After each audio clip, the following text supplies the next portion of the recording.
Captain leading from the front, এমন একটা ইনিংসে হয়তো বা লিটন ভক্তরা প্রত্যাশা করছিলেন। এমন একটা ইনিংসে বাংলাদেশ দল একটা দারুণ অবস্থানে।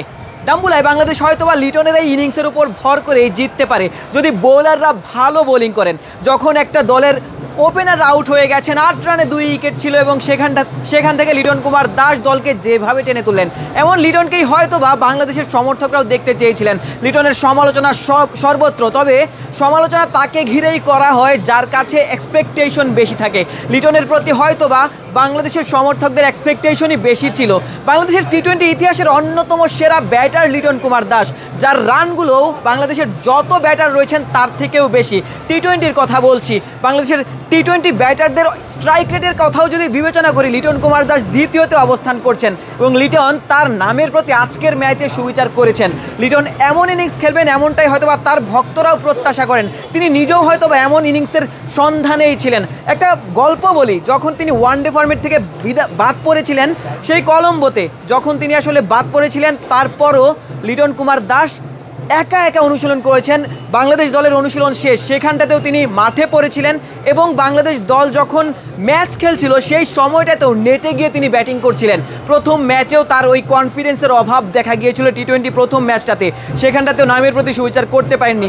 তারপর আরও বেশি সমালোচনা, সেই সমালোচনাও লিটন যে দমে যাননি সেটাই অবশ্য বাংলাদেশ দলের জন্য স্বস্তির কারণ বটে। কারণ এই ম্যাচে লিটন দাস যদি রান না করতেন হয়তোবা বাংলাদেশের এই রানটা হতো না। বাংলাদেশ সিরিজের সমতা ফেরানোর যে চেষ্টা, হয়তোবা বোলাররা সেই রানটা স্কোরবোর্ডে পেতেন না, যেই রানের উপর পুঁজি করে বোলাররা সাহস নিয়ে বোলিং করতে পারেন। বাংলাদেশি দলে আজকের ম্যাচে অবশ্য মুস্তাফিজুর রহমান ফিরেছেন। মুস্তাফিজ, শরীফুল কিংবা ওই সাইফুদ্দিনরা মিলে হয়তোবা এই ম্যাচে যেই রানটা বাংলাদেশ দল করতে পেরেছে সেই রানটাকে ডিফেন্ড করার চেষ্টা করবেন। হয়তোবা এই ম্যাচ জিতে সিরিজের সমতা ফেরানোর চেষ্টা করবেন। কলম্বোতে শেষ ম্যাচে যখন বাংলাদেশ খেলতে যাবে সেটা যেন একটা আলটিমেট ফাইনালে পরিণত হয়, সেটি হয়তোবা বাংলাদেশ দল করতে চাইবে। এবং ডাম্বুলায় প্রথম যখন টি-20 ম্যাচ খেলতে নেমেছে বাংলাদেশ দল, সেই ম্যাচটা বাংলাদেশ দল জিততে চাইবে।